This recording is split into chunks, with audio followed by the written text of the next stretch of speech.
The day Eli Walker turned 18, the state of Oregon handed him a manila envelope and a bus pass and called it a fresh start.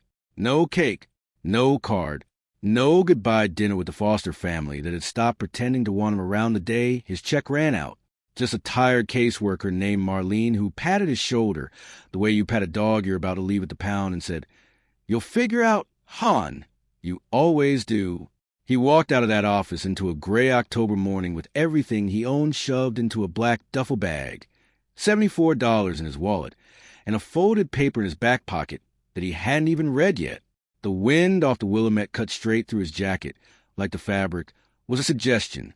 He stood on the sidewalk for a long minute, watching his breath smoke in the air, and thought, so this is it.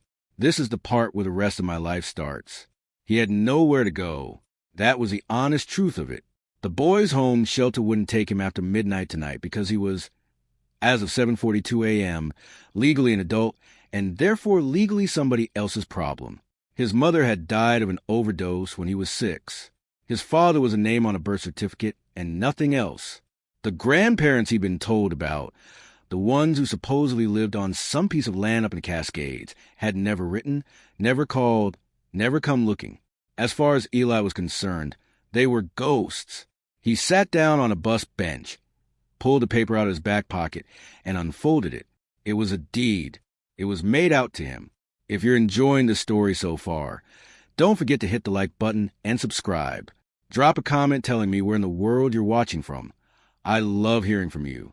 The deed was for a property up in Lincoln County, 3 counties east and a world away, 12 acres along a creek nobody had heard of, with what the document called structures of indeterminate value sitting on it. A handwritten note was paper-clipped to the back. The handwriting was old, slanted, careful, the kind of script they use to teach in one-room schoolhouses. To Eli, when you're old enough to read this, the mill is yours. It looks like nothing. That's how I wanted it to look. Don't let them have it for cheap. Granddad Hollis. Eli read the note 3 times. Granddad Hollis. He didn't even know the man's first name had been Hollis. He'd been told once, by a social worker, that his grandfather had died about a year after his mother of cancer, and that there had been no estate to speak of. Apparently somebody had been wrong about that. Apparently somebody had been wrong about a lot of things. And apparently a lawyer somewhere had been sitting on this paper waiting for him to age out so the state couldn't take a piece of it. He stared at the deed for a long time. 12 acres. A mill. Some structures. He had no idea what any of it was worth, and a small, suspicious voice in the back of his head said probably nothing. That's why they finally gave it to you. But the same voice that kept him alive in 7 foster placements said something quieter underneath. It's somewhere. It's a roof. It's yours. He used $38 of his $74 to buy a greyhound ticket east.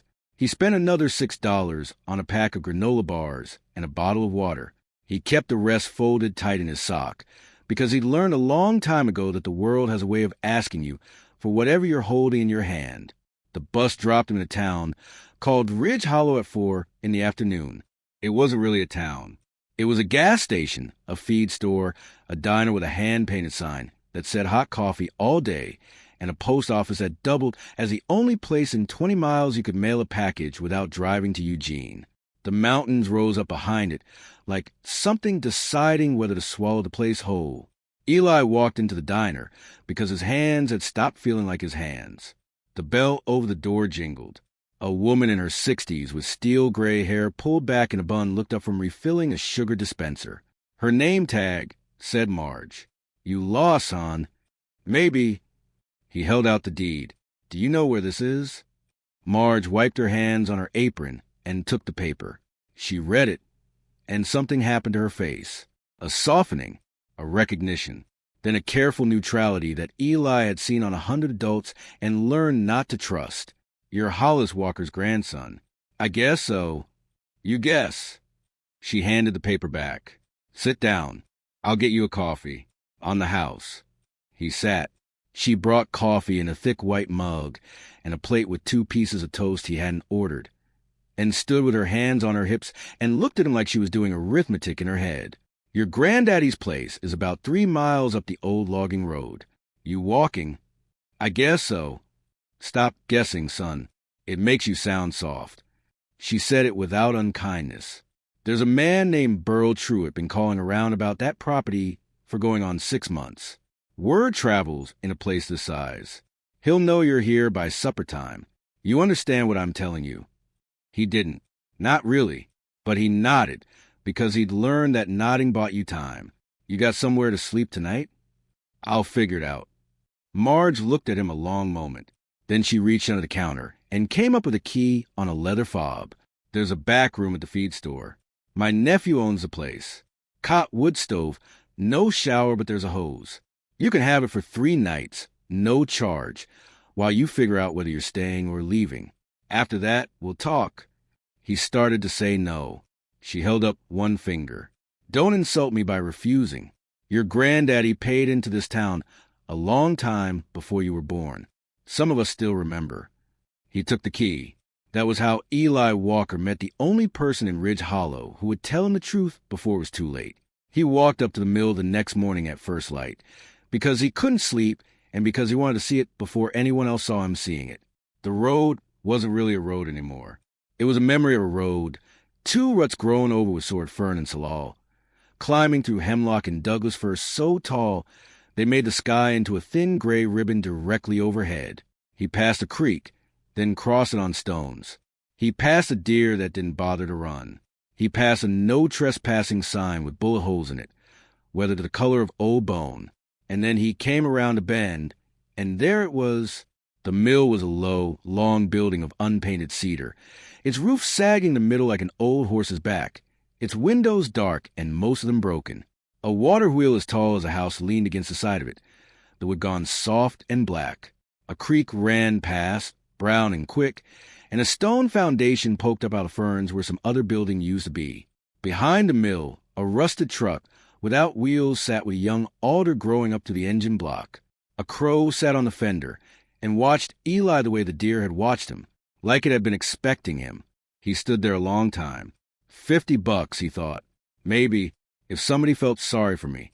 And underneath that, quieter, the way the truth always comes. But it's mine. Nobody can put me out. Nobody can move me along. It's a piece of ground that belongs to me. He walked up to the mill and tried the door. It wasn't locked. The hinges complained. Inside, the air smelled like sawdust and mildew and something colder underneath, something mineral, like the breath of a deep well. The big saw blade still sat on its mount, dark with rust, but the teeth were intact. Cedar planks were stacked against the back wall, blackened at the edges but solid in the middle. Tools hung from pegs, in an order somebody had cared about a long time ago. A leather apron hung on a nail, cracked and dry. On a workbench, a coffee cup sat with the dregs dried into a hard brown disk, and beside it, an open ledger. The ledger was the thing that stopped him. It was open to a page dated almost 12 years ago. The handwriting was the same as the note in his pocket. The last entry read, "Cut and stack 12 board feet today. Eli is 6 tomorrow. I told the lawyer to make sure he gets it. The boy is going to need it. Some of us know that early." Eli sat down on the bench because his legs stopped working for a second. His grandfather had known about him. His grandfather had been planning for him. While he had been getting moved between foster homes and learning to disappear into the wallpaper and counting the months until he was free, an old man up in the Cascades had been writing his name in a ledger and stacking board feet for him. He didn't cry. He had learned not to cry a long time ago. But something inside him sat down very heavily and didn't get back up for a while. When he could move again, he walked the property. He found the foundation of a house that had burned, probably decades ago, the chimney still standing like a stone finger pointing at the sky. He found a root cellar dug into the hill, the door padlocked. He found a smaller outbuilding that had been a workshop. He found, near the back of the 12 acres, where the land began to climb sharply toward a ridge, a low stone wall, and beyond it a stand of old-growth cedars that had somehow never been cut, 8 or 9 of them, each one wider across than a kitchen table. And he found, tacked inside of the workshop door, a hand-drawn map of the property with certain spots marked in red pencil and a note in the corner. "Don't let Truitt's people on the back 40. Whatever they say. Burl Truitt, the man Marge had mentioned at the diner." Eli folded the map and put it in his jacket and walked back down to town with a feeling in his chest that he hadn't had since he was very small. It wasn't hope exactly. He didn't trust hope. It was something more careful. It was a feeling of a door, finally, with his name on it. Burl Truitt found him by supper time, just like Marge had said. Eli was at the diner eating a bowl of chili because Marge had told him he looked like a strong wind would carry him off when a man in a clean canvas coat and a felt hat walked in and looked around like he was buying a room. He spotted Eli. He smiled a smile that did not reach his eyes. He came over and sat down across from him without being invited. Eli Walker. I was hoping I'd catch you. Burl Truitt. He held out a hand across the table. His hand was soft. His fingernails were very clean. I knew your grandfather. Fine man. Stubborn as a fence post, but fine man. Real shame about his passing. Eli shook the offered hand, because not shaking it would have meant something. He didn't say anything. I'll come right to it. Truitt leaned back, crossed his arms over his chest. I run a small outfit out of Eugene. Family operation. We do specialty timber, custom mill work. Your granddaddy and I had some conversations over the years. Almost did a deal a couple of times. Never quite got there. But the property's son, it's been sitting up there empty for going on 12 years. Roof's caving. The mill is scrap at this point.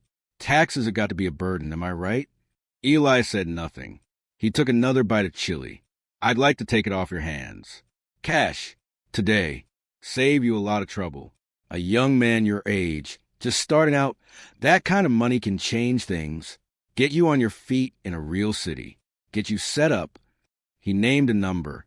It was, to Eli's 18-year-old ear, an enormous number. $48,000. More money than he'd ever seen, ever held, ever imagined being his. He felt the number land in his chest like a stone into a pond. The ripples kept going. He thought about his $74. He thought about the bench at the bus station.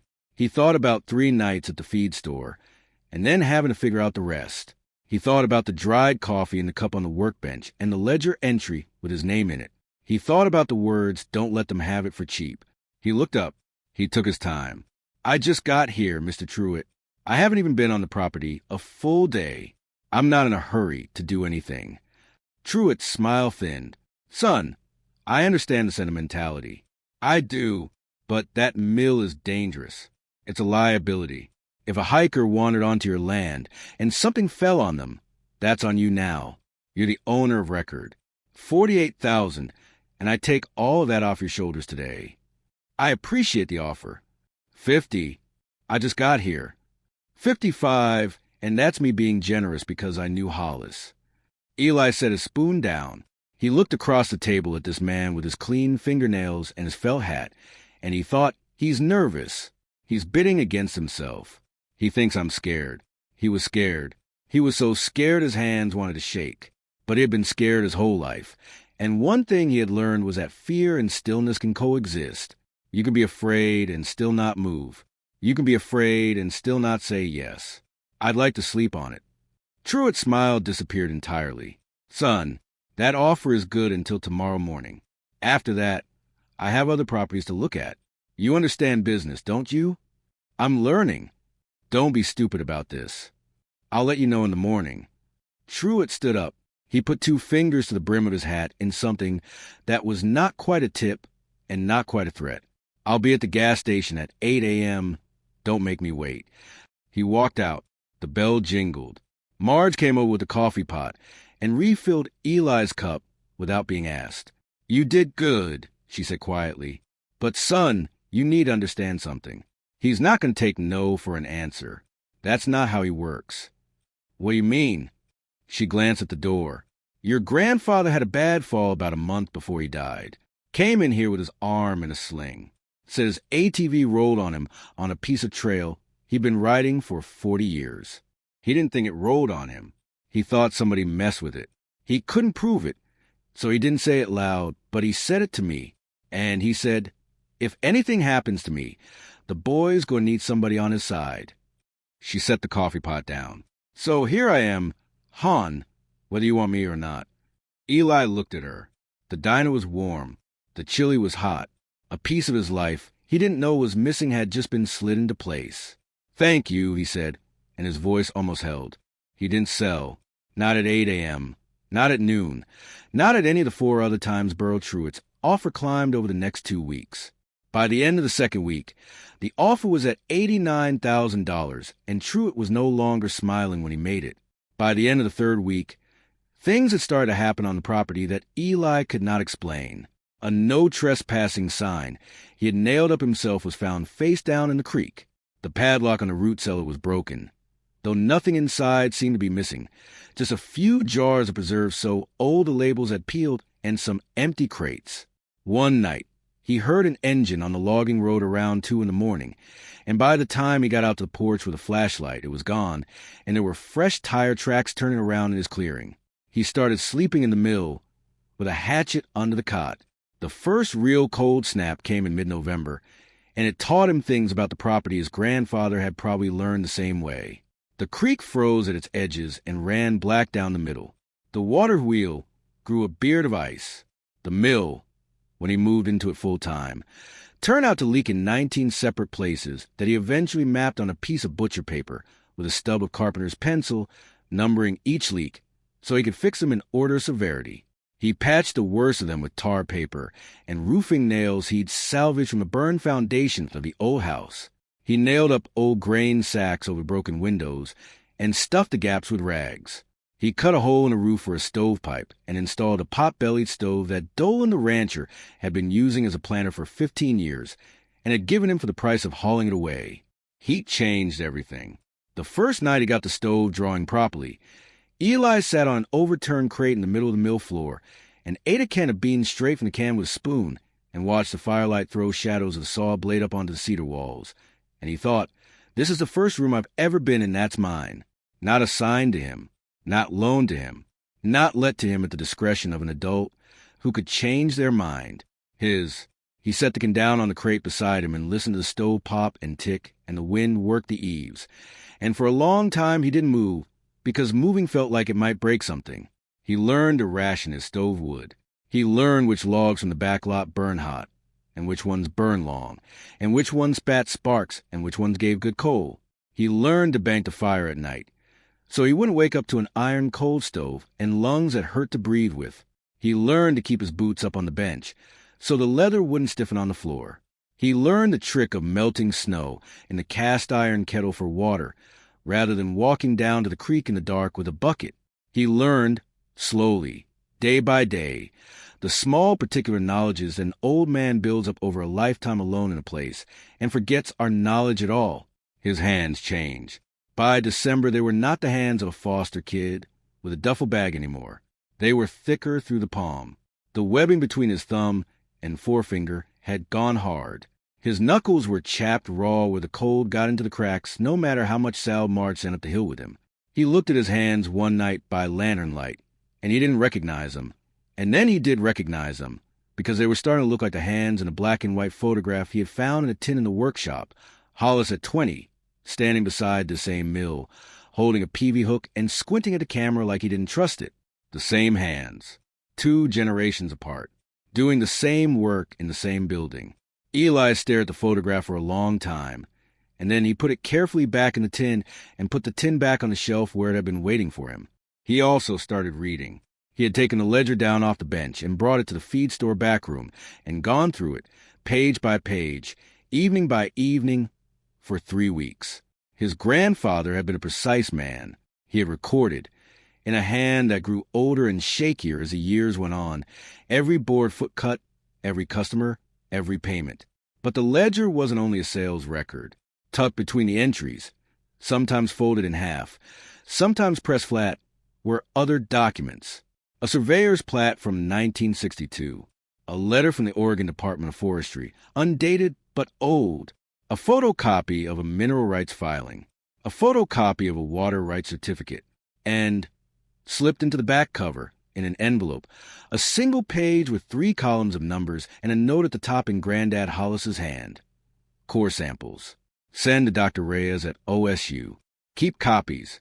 Eli didn't know what core samples were exactly, but the words "keep copies" sounded like a man who knew somebody was going to come for the originals. He went back to the diner.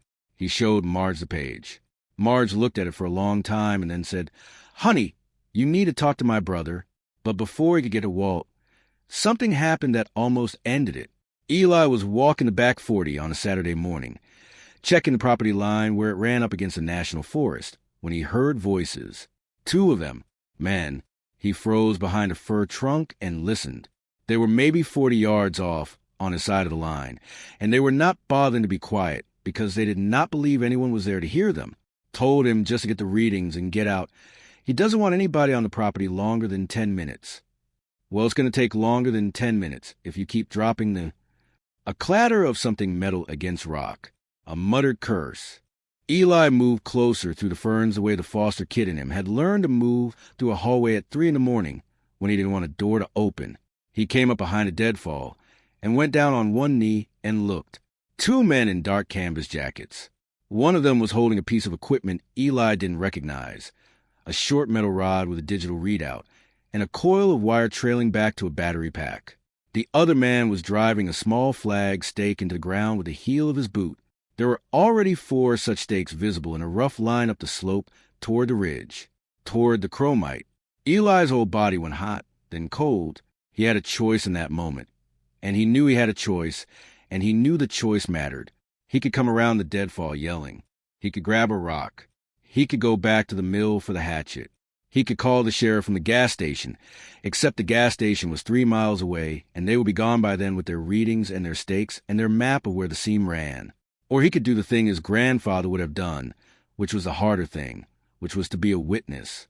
He took out the small disposable camera Marge had pressed into his hand on his second day in town for reasons she had not at the time explained. "Trust me, Hon, you're going to want it," and he took 12 photographs.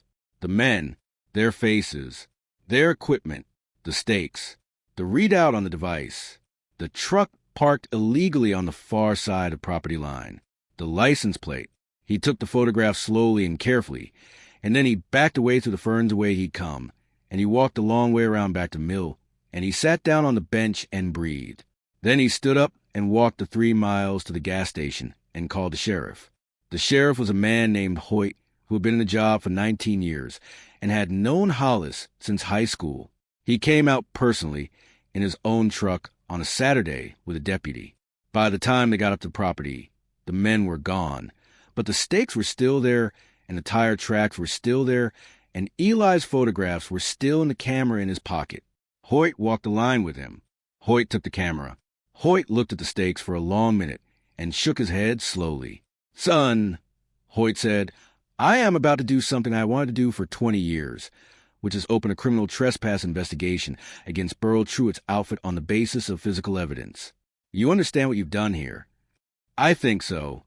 You've made yourself useful to the rule of law in a way that is going to make some people in Eugene very uncomfortable. I want you to understand that. Are you going to be all right up here by yourself for the next few weeks?" "I've been all right so far." Hoyt looked at him a long moment. Then he reached into the pocket of his jacket and pulled out a business card and wrote a phone number on the back. "That's my home line.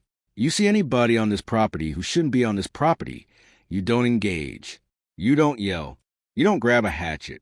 You walk back to that gas station, and you call that number, day or night. We clear." "Yes, sir." "Your granddaddy was a stubborn old hardhead and one of the better men I've known.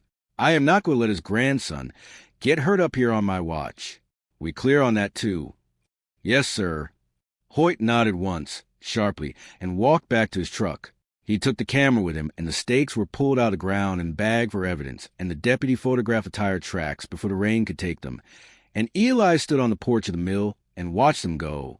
And he felt for the first time the thing his grandfather must have felt his whole life up here, which was that he was alone on this ground and not alone at all. Marge's brother was a retired county surveyor named Walt, who lived in a single-wide 20 miles up the highway and was, according to Marge, the meanest man in 3 counties and the most honest. Eli took the bus. Walt opened the door in a flannel shirt and reading glasses and a look that said he had not been expecting company and did not want any, but Marge had called ahead, so he stepped aside and let Eli in. Walt read the page. He read it again. He went into a back room and came out with a magnifying glass and read it a third time. Then he sat down at his kitchen table and looked at Eli with an expression Eli couldn't read. "Son, do you know what your grandfather had on that property? I'm starting to think nobody does." Walt almost smiled. Hollis was sitting on a stand of old-growth western red cedar that he had quietly been protecting for 60 years. That alone on the open market is worth more than the offers you've been getting by a factor of about 10 if it's milled responsibly and sold to right buyers. And I know the buyers because I worked 30 years for county. But that's not what these numbers are. He tapped the page. These are core sample readings from the back of your property. The ridge. You see that column there? That's not timber. That's mineral. Content. Specifically, that's a reading consistent with a chromite deposit. And these other numbers, this is groundwater flow data. Your grandfather wasn't just sitting on a woodlot. Son, he was sitting on water rights, and if these numbers are right, a small but commercially viable mineral seam, which is why. And here Walt looked up over his glasses. Burl True has been trying to buy that land for the better part of 20 years. Eli felt the room get a little quieter, the way it does right before a thunderstorm. 20 years. He started when your granddaddy first ran the samples. Hollis told one too many people, and word got around. Truitt is not a timberman, son. Truitt is a front. He works for a company out of Portland that wants some mineral rights, and the way they were going to get them was by buying the land for the price of an old sawmill. Cheap. Cash. Quick. Before anybody could ask questions. Before you could ask questions. Why did my grandfather just sell it himself? For the real money? Walt was quiet a long moment. Because once you start digging chromite out of a ridge, son, you don't stop. The creek you walked across to get up there, half the valley drinks out of that creek. Hollis ran the numbers, and he figured out that if you mined that ridge, you'd have to use the creek to do it, and the runoff would take out the watershed for everyone downstream of him. He wasn't going to do that to his neighbors. So he sat on it. He held it. He waited until he could pass it to somebody who would understand why he held it. Eli looked down at his hands. They were rough now in a way they hadn't been 3 weeks ago. Splinters and a half-healed cut from a piece of metal in the workshop. He thought about the ledger entry. The boy is going to need it. Some of us know that early. What do I do? Walt looked at him a long, long time. Then he got up, went to a drawer, and came back with a yellow legal pad and a pen. First, son, you're going to go to the county courthouse, and you're going to file something called notice of intent. You're going to put on the record, publicly, what your land contains and what your intentions for it are. The minute you do that, Truitt's whole game falls apart because his game depends on you not knowing what you have. After that, we'll talk about a conservation easement, which is a fancy way of locking the ridge up so that nobody, not him, not you, not your kids, not anybody, can mine it without a fight that would take 10 years and $10 million. And you can still cut the cedar. Son, you can still run the mill. You can make a living up there for the rest of your life and leave it to your own grandkids someday. But you have to move first, and you have to move public. If you're hooked on this story, make sure to subscribe and turn on notifications so you never miss an upload. Your support means everything and helps me bring you more emotional stories like this one. Eli took the legal pad. Walt started talking. Walt didn't stop talking for 2.5 hours. When Eli walked out of that single wide, the sun was going down on the other side of the ridge, and he had a list of 17 things he had to do in order starting tomorrow morning. He missed the last bus. He walked the 20 miles back and got to the feed store at 3 a.m. and slept for 4 hours and got up and walked into the courthouse the moment it opened. The notice of intent was a 1-page document with attachments. Eli filed it himself, paid the $78 fee in cash from a roll of small bills he'd been saving from doing odd jobs in town, splitting firewood for Marge, helping unload feed at the store, fixing a fence for an old rancher named Dolan, who hadn't been able to afford to pay him, but had given him a hot meal and a hand-tool leather belt that had belonged to his son. The clerk at the courthouse was a woman in her 50s with reading glasses on a beaded chain, and when she read the document, she looked up at Eli and said, "Honey, are you sure?" "Yes, ma'am. This is going to make some people very angry." "I know." She stamped it. She filed it. She gave him a copy. She said quieter, Your granddaddy used to come in here every March to file his property taxes in cash. He always tipped his hat to me. There aren't many men left who tip their hats. Eli said thank you and walked out and stood on the courthouse steps in the morning sun and felt something in his chest unlock. He went straight from there to the offices of the Lincoln County Gazette, which was a weekly newspaper run out of a converted bungalow by a woman named Pat, who had been a reporter in Portland for 20 years before she retired up here to be near her grandchildren. He put the documents on Pat's desk. He told her the whole story, in order the way Walt had told him to tell it. He didn't dramatize. He didn't editorialize. He just laid out the facts, the deed, the offers, the ledger, the core samples, the chromite, the watershed, the 20-year campaign. Pat took notes for an hour and a half without saying a word. At the end, she set down her pen and said, "Son, this is going on the front page of next Wednesday's paper. And I'm going to call the Oregonian in Portland tonight, because they're going to want it too. You okay with that?" "Yes, ma'am." "You understand that once it's printed, you can't put it back." "That's the idea." She smiled, slow and tired and pleased. "Your granddaddy would have liked you," she said. The story ran on a Wednesday. By Thursday, 2 TV stations from Portland had driven out to Ridge Hollow with cameras. By Friday, a state senator had issued a statement praising young Mr. Walker's stewardship of his family's land. By the following Monday, an environmental nonprofit out of Eugene had reached out to Eli with an offer to help him draft a permanent conservation easement for Ridge, free of charge, because they had been trying to get something like it on the books in that watershed for 15 years, and had never had a willing landowner. And on Tuesday morning, Burl Truitt walked into the diner. He didn't sit down. He stood by the door with his felt hat in his hands, which was something Eli had never seen him do before. He looked smaller without the hat on his head. He looked, for the first time, like a man who was tired. "Mr. Walker, could I have a word?" Eli looked at Marge. Marge nodded once, almost imperceptibly. Eli got up and walked outside with him, and they stood in the gravel parking lot under a sky the color of pewter, and Truitt did not look him in the eye for a long moment. "You played that smart," Truitt finally said. "I didn't think you would. I had help. I know you did." He almost smiled. It wasn't a pleasant smile, but it wasn't cruel either. It was the smile of a man recognizing that he had lost a hand of cards. "My people are pulling out. The deal won't go through now. The publicity makes it impossible. I want you to know that. Okay, I also want to tell you something." He looked up. His eyes were rim red, and Eli could not tell if it was from the cold wind or from something else. "I worked for your granddaddy when I was your age. Did you know that?" Eli did not know that. Summer of '74. I was 19. I was nothing. He took me on at the mill, taught me to set saw, taught me to read a board, taught me to keep my word. I worked for him for 2 summers, and then I went off and got a business degree, and I came back to this county to make money. And your granddaddy told me to my face that I had become exactly the kind of man he had been afraid I would become. Truitt's mouth worked.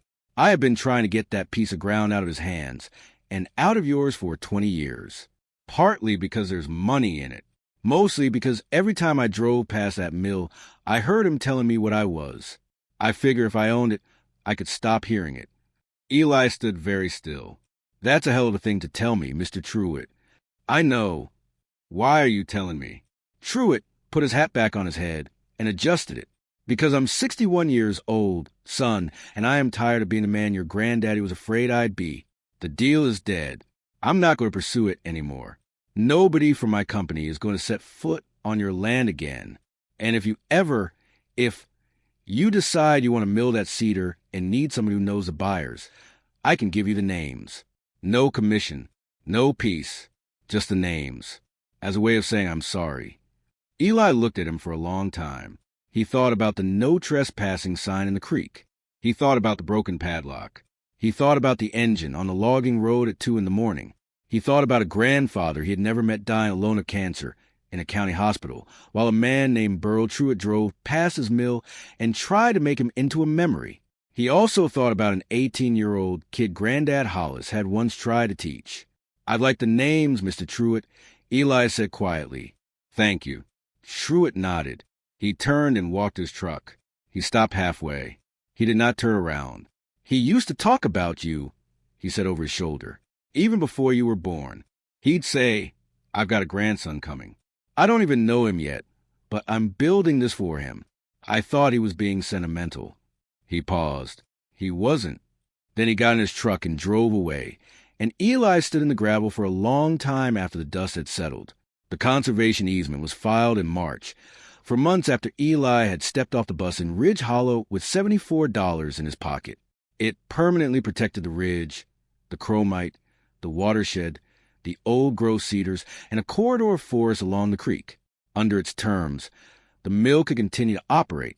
Eli could selectively cut on the lower 40 acres in a way that maintained the forest indefinitely. He could pass it to his children, if he ever had any, and they could pass it on after that. What he could not do, what nobody could ever do, was tear out the ridge for chromite or sell the water rights downstream. The land was put beyond the reach of the kind of people who had spent 20 years circling it. Pat from the Gazette wrote a follow-up piece. The state senator came out for the signing ceremony. A photographer from the Oregonian took a picture of Eli standing on the dock of the mill in his grandfather's old leather apron, with the water wheel behind him and the creek running brown and quick at his back. Eli was not smiling in the picture.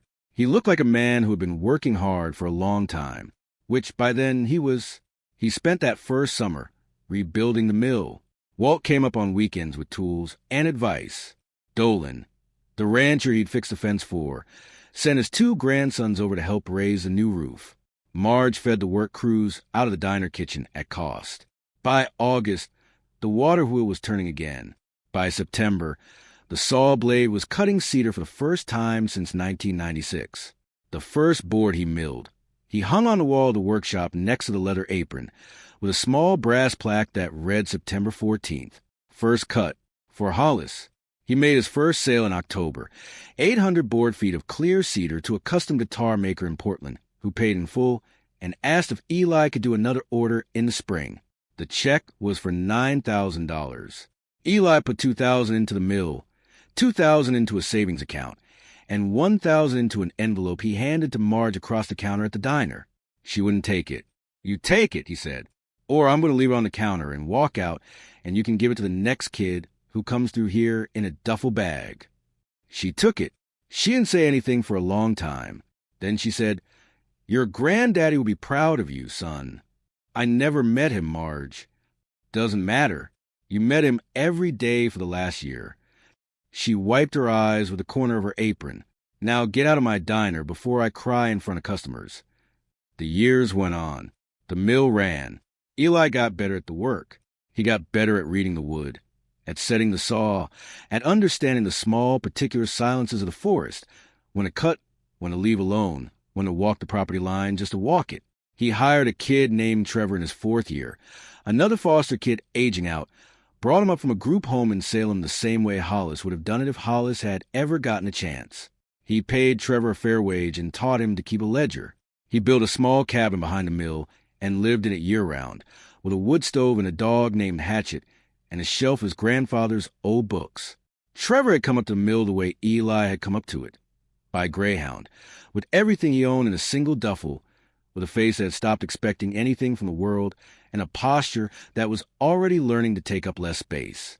He was 16 the first time Eli met him, on a referral from the same caseworker Marlene, who had walked Eli out of her office 4 years before, and apparently had not forgotten him, because she had picked up the phone on a Wednesday afternoon and said, "Eli, I have a kid.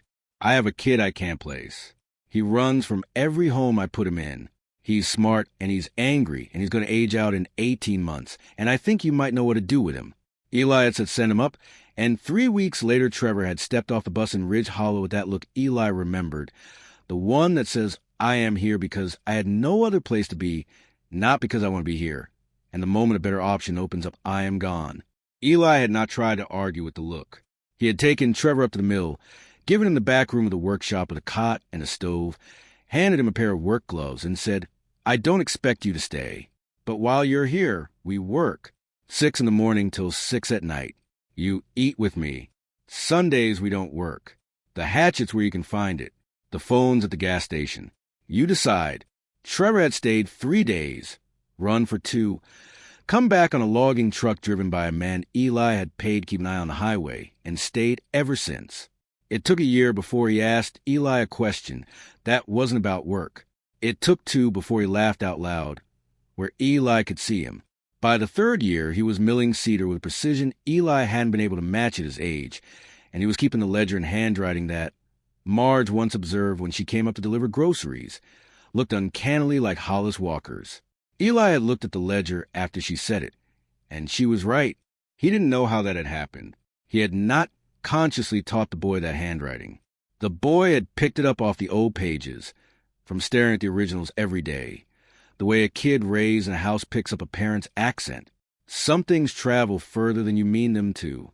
Burl Truitt sent him a Christmas card every year, signed only B. Eli didn't return them, but he didn't throw them away, either. He kept them in a drawer in the workshop, with the original deed and the original note, and a copy of the ledger entry that had said the boy is going to need it. In the 7th year, Truitt himself drove up to the mill. He was alone. He was older. The felt hat was gone. He wore a wool watch cap pulled down against the cold, and the canvas coat was the same one he'd worn into the diner that first afternoon, but had softened with wear and looked, finally, like it belonged on him. He parked his truck at the edge of the clearing and sat in it for a long minute before he got out, and Eli watched him from the workshop doorway and didn't go to meet him. Truitt walked over slowly. He stopped about 10 feet short of the doorway, like a man approaching a horse he wasn't sure of. "I'm not staying long," Truitt said. "I just wanted to bring you something, if you'll have it." He held out a small flat package wrapped in brown paper and tied with twine. Eli looked at it. He looked at Truitt. After a long moment, he stepped forward and took it. "What is it?" "Open it when I'm gone. It's your granddaddy's. He gave it to me when I left here in 76. I held on to it because I held on to it. I want you to have it. It should have come to you a long time ago. Mr. Truitt. Burl. I'd like you to call me Burl, if you can stand to—" "I'm not asking, just saying I'd like it." Eli looked at him. The man had aged 10 years and 7. Some of it was time. Some of it was the criminal trespass settlement his company had paid the county. Some of it, Eli suspected, was a work of finally hearing, every day for 7 years, the voice of an old man telling him what he'd become, and not being able to argue with it anymore. "All right, Burl." Truitt nodded. He looked past Eli into the workshop, at the saw blade turning slow and clean, at Trevor's silhouette working at the bench, at the leather apron on its nail. "He'd be proud of what you did up here." "I know. He'd be proud of you. That's a different thing." Eli didn't trust his voice for a second. When it came back, he said, "Thank you, Burl." Truitt nodded once more. He turned and walked back to his truck and got in and drove away. And Eli stood holding the brown paper package for a long time before he went inside and sat down at the workbench under the lamp and untied the twine. It was a pocket knife, a folding knife, bone-handled, the steel worn down to a long crescent from a lifetime of sharpening. On the inside of the handle, where the bone met the bolster, 2 letters were scratched into the metal in a hand Eli now knew better than his own. H.W. Hollis Walker. Underneath, almost too small to read, 3 more letters had been added later, in different handwriting, with a finer point. For E. For Eli. He had not been 6 years old yet when his grandfather had sat down somewhere with a needle or an awl and scratched those 3 letters into the bolster of a pocket knife. The same year, he had been writing in a ledger, "The boy is going to need it." The knife had been meant for him from the beginning. True had been carrying it around in a drawer somewhere in Eugene for 30-some years, in the way that men carry things they cannot bring themselves to use and cannot bring themselves to throw away. Eli closed the knife. He held it in his palm. It was warm from his hand, already. He set it down on the workbench beside the original deed and the ledger, and he sat there a long time with all 3 things in front of him under the lamp, and he understood, finally, what his grandfather had been building all those years alone up here in the woods. It was not a mill. The mill was a vehicle. It was a chain. Hollis to Eli to Trevor to whoever came after Trevor. A chain of hands that would hold this ground and these tools and this work, and would teach the next pair of hands and the next, until the cedars on the ridge had grown another 200 years, and somebody else's grandson came up the logging road on a gray afternoon to find what had been left for him. That was what Hollis had been doing for 60 years. That was what Eli was doing now. On the morning of Eli's 25th birthday, he walked up to the ridge alone. He did this every year on his birthday now. It was a habit he had started without meaning to and kept up, because some habits become a kind of prayer. He stood among the old growth cedars, the ones that had never been cut, the ones his grandfather had protected for 60 years, and that he was now protecting for whatever came next, and he laid his hand on the bark of the largest one, and stood there a long time. The wind moved through the high branches. The creek ran somewhere below him. The mill, down in its clearing, sent up a thin line of wood smoke. Trevor would be down there feeding the stove and putting on the coffee. Hatchet the dog would be on the porch waiting for him. Marge would be expecting them both at the diner for Sunday breakfast at 8, the way she had expected them every Sunday for the last 3 years. Since the year she had said, "I am too old to keep driving groceries up to that mill. You boys are coming to me now." He thought about a boy on a bench at a greyhound station with $74 in his pocket. He thought about how close that boy had come to taking $48,000 from a man in a felt hat and walking away from everything that had been built for him. He thought about how much of a life is made up of the no's you say without knowing why. How sometimes the only thing standing between who you are and who you have been is one stubborn, unreasonable refusal in a diner on a gray afternoon. He thought about Hollis, whom he had never met and who had shaped him anyway. He thought about Burl Truitt sitting in a truck in the clearing, with a bone-handled knife in his pocket for 30 years, working up the nerve to bring it home. He thought about Walt at his kitchen table with the magnifying glass, and Hoyt the sheriff with his home phone number on the back of a card, and Marge the keyring in the apron, and the refusal to take the envelope until he made her, and Pat at the Gazette who had picked up the phone to Portland that same night, and Dolan the rancher and his grandsons raising the new roof in August, and the woman at the courthouse with the reading glasses who had said your granddaddy used to tip his hat to. Me, a whole town, a whole life, a grandfather he had never met, reaching down through 12 years of paperwork and one folded note in a manila envelope to put a key in his hand. He thought about Trevor, 16 years old, getting off a greyhound with a duffel bag, and what it had meant to that boy to have somebody waiting at the bus stop. He thought about the next one, whoever the next one would be. There would be a next one. He was already certain of that. He had started talking to Marlene, the caseworker, about on the phone, in low, quiet conversations about which kid in the Salem system might be ready for a year up in the woods learning to set saw, learning to read a board, learning the small, particular knowledges that make a life. The chain went on. He took his hand off the cedar and walked back down to the mill and put on his grandfather's apron and started the day's work. The fields are still there. The mill is still standing.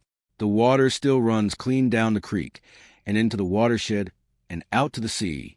And somewhere in a drawer in a workshop, an envelope of Christmas cards from a man who almost took it all sits next to a deed and a ledger entry written by an old man who knew, before any of it happened, that the boy was going to need it.